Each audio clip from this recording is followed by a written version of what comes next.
Hello friends, viral hit के पिछले chapter में हमने देखा था कि जी सुजू और उसका भाई हिक्सू जू उस सियोंगजन के दोस्त के पास आया था और कह रहा था कि हमें तुम्हारे शैडी बिजनेस के बारे में सब कुछ पता है कि तुम क्या क्या गलत काम करते हो। हम चाहते हैं कि तुम हमें भी अपने मनी मेकिंग बिजनेस में इन्वॉल्व कर लो। तभी हम देखते हैं सियोंगजन का ये दोस्त, जिसका नाम अभी तक वायरल हिट में तो नहीं दिखाया गया, लेकिन इसका नाम है जिनहो। वो कहता है कि ओ तो तुम लोग मुझे धमकाने की कोशिश कर रहे हो, लगता है तुम मुझे ब्लैकमेल करना चाहते हो, तुम्हें ये नहीं करना चाहिए था।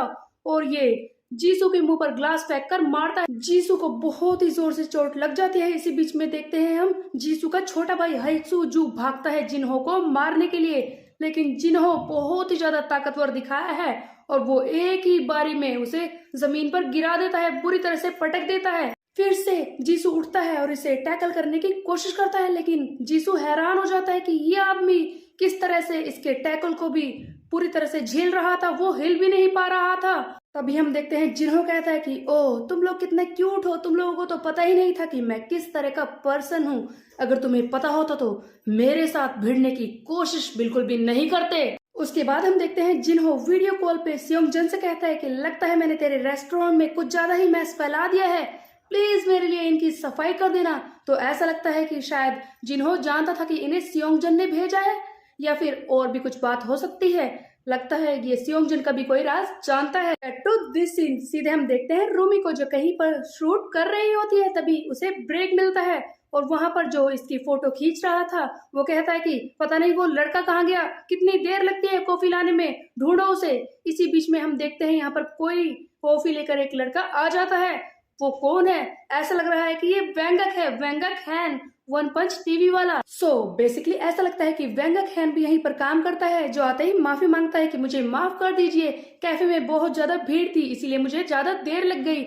इसी बीच में हम देखते हैं रूमी वेंगक को देखते ही हैरान हो जाती है और उसे पकड़कर खींचती है अपनी तरफ, जिससे कि उसकी कॉफी गिरने वाली होती है, सारी एक्चुअली छलक जाती है। बट मुझे ये नहीं समझ में आया कि इससे हार्ट शेप कैसे बन गई। जैसा कि रूमी को थोड़ी देर के लिए ब्रेक मिला है, इसीलिए वेंगक और रूमी बैठकर बातें करने लगते हैं। बातों ही बातों में रूमी को पता चलता है कि वेंगक यहीं पर काम करता है। रूमी कहती है ओ वेंगक, तो उस दिन के बाद से तुम यहाँ पर काम करने लगे? अच्छा, मुझे भी यहाँ से स्टूडियो में वीडियो बनाने का ऑफर आया था, इसीलिए तो मैं आई थी यहाँ पर। तब वेंगा कहता है कि वो यहाँ पर मैं सबसे छोटा हूँ ना, इसीलिए ये सब मुझसे ऐसे ही बात करते हैं। और हाँ, मैंने यहाँ पर कैमरामैन बनने के लिए ज्वाइन किया था, लेकिन अभी तक अनफॉर्चुनेटली मुझे एक बार भी मौका ही नहीं मिला। आगे वेंगा कहता है कि वैसे मैंने नोटिस किया कि होबिन यहाँ पर नहीं है। तब रूमी कहती है कि हाँ होबिन, वो यहाँ पर क्या करेगा? तब वेंगा कहता है कि ये एक ऐसी जगह है जहाँ पर तुम दोनों को जाना चाहिए। तब रूमी कहती है कि क्यों? तब वेंगा कहता है कि बात यह है कि मुझे लगता है कि तुम दोनों एक दूसरे को पसंद करते हो। तुम्हें याद है उसने तुम्हारे लिए क्या क्या किया है, लड़ाई भी की थी, तो मुझे ऐसा लगा कि उसके दिल में तुम्हारे लिए फीलिंग्स होगी। तब रूमी कहते हैं कि ओह लगता है तेरा दिमाग खराब हो गया, ऐसा कुछ भी नहीं है। तब वेंगा कहता है कि हाँ ऐसी बात है, मुझे तो हैरानी हो रही है। तब रूमी मन में सोच रही थी कि वैसे तो ये सच कह रहा है, लेकिन मैं इससे ये सब नहीं कह सकती, मैं उसे पसंद करती हूँ। तभी हम देखते हैं बीच में स्नैपर और होबिन का सीन, जहाँ पर रूमी बता रही है कि वो होबिन तो हमेशा भूमि से ही बातें करना चाहता है और स्नैपर उसे बताता रहता है कि किस तरह से वो उसे बाहर जाने के लिए पूछे। तो बताओ इस बात में कैसे सेंस बनती है कि मैं ये सब जानने के बाद भी उसके पीछे पड़ी रहूं। ये सब वेंगा को नहीं बता रही, ये सब मन में सोच रही होती है कि उसने मेरे लिए जो भी कुछ किया उसके बाद उसके लिए मेरी फीलिंग्स तो पड़ती ही, लेकिन फिर भी वो मुझे बिल्कुल भी अटेंशन नहीं देता, तो मैं उसके पीछे कैसे पड़ सकती हूँ। तब रूमी मना करती है वेंगक से और कहती है कि मेरा गाय जिसे मैं पसंद करूंगी वो तो एक ऐसा गाय होगा जिसके पास एक बिल्डिंग होगी पूरी। अगर वेंगक की पॉइंट ऑफ व्यू से देखा जाए तो मुझे ऐसा लगता है कि वेंगक के दिल में भी इस रूमी के लिए फीलिंग्स है। तब वेंगक उठता है और रूमी से माफी मांगता है और कहता है कि मेरी वजह से तुम्हें बहुत ही ज्यादा सफर करना पड़ा था।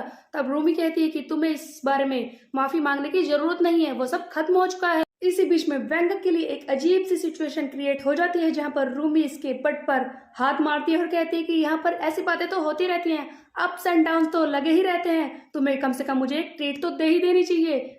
क्या लगता है कभी हम दोनों मिलकर गियोल के लिए कुछ अच्छा सा खरीद सकते हैं, उसे भी साथ ले जा सकते हैं? ये सब सुनकर वेंगक हैरान रह जाता है और खुश भी होता है मन में। इसी बीच में हम देखते हैं कि वेंगक को कोई बुलाने लगता है। तब वेंगक वहां से जा रहा होता है। तब रूमी कहती है कि ओ रुको, और उसकी तरफ वो कैमरा फेंकती है जिसमें रूमी की फोटोज होती हैं और कहती है कि वैसे एक यंग आदमी को यहाँ पर काम करना बहुत ही मुश्किल होता होगा, इसीलिए मैं तुम्हें ये दे रही हूँ। इसे कुछ भी गलत मत समझना, मैंने ये तुम्हें इसीलिए दिया है क्योंकि तुम्हें फोटोज खींचने का शौक है और अभी तक तुम्हें उसका चांस नहीं मिला है, तो ये सब देखकर तुम चीयर अप हो सकते हो, तुम इसे अपने साथ ले जाओ। वेंगक और रूमी दोनों ही अपनी जगह पर जाकर काम करने लगते हैं। इसी बीच में हम देखते हैं वहां पर एक मोटू सा कैमरामैन होता है जो कहता है कि शूट को रिज्यूम करो। तभी पीछे से एक आदमी आता है और कहता है कि लगता है मैंने लंच ब्रेक के टाइम पे तुम्हें डिस्टर्ब कर दिया। इसी बीच में हम देखते हैं वो कैमरामैन कहता है कि ओ, इस बिल्डिंग का ओनर यहाँ पर आ गया। रूमी ये सब बातें सुनती है और कहती है कि क्या बात है, इतनी यंग एज में एक बिल्डिंग का ओनर, ये कौन है। हमें पता चलता है कि जिस जगह पर रूमी शूट करने के लिए आई है ये वहीं पर बॉस है। हम देखते हैं कैमरामैन बॉस को इन दोनों के बारे में यानी कि रूमी और वेंगक के बारे में बताते हैं कि ये हमारी कंपनी की मॉडल है और ये दूसरा लड़का ये हमारा एक न्यू मेंबर है, लेकिन आपने इसे नहीं देखा होगा क्योंकि ये हमेशा इधर उधर भागता रहता है, यहाँ पर रहता ही नहीं। उसके बाद हम देखते हैं कि रूमी एंड बॉस आपस में बातें करने लगते हैं। तभी वो बॉस रूमी को कॉफी ऑफर करता है। रूमी उसकी तारीफ करती है और ये सब देखकर वेंगक बेचारा अपने दिल की फीलिंग्स को छुपाता है और पीछे खड़ा रहता है चुपचाप। नेक्स्ट सीन में हम देखते हैं गायल को जो रूमी से बातें कर रही होती है कि तुम्हें कुछ भी नहीं पता लड़कों के बारे में, पहले ही मीटिंग में कार्ड कौन देता है। तब रूमी कहती है कि ओ देखो कौन कह रहा है, जो बीच पर उन लड़कों से बेवकूफ बन गई थी वो मुझे समझा रही है। रूमी और गायल तो बातें कर ही रहे होते हैं, तभी वहां पर होबिन और स्नैपर भी आ जाते हैं जो ये सारी बातें सुनने लगते हैं।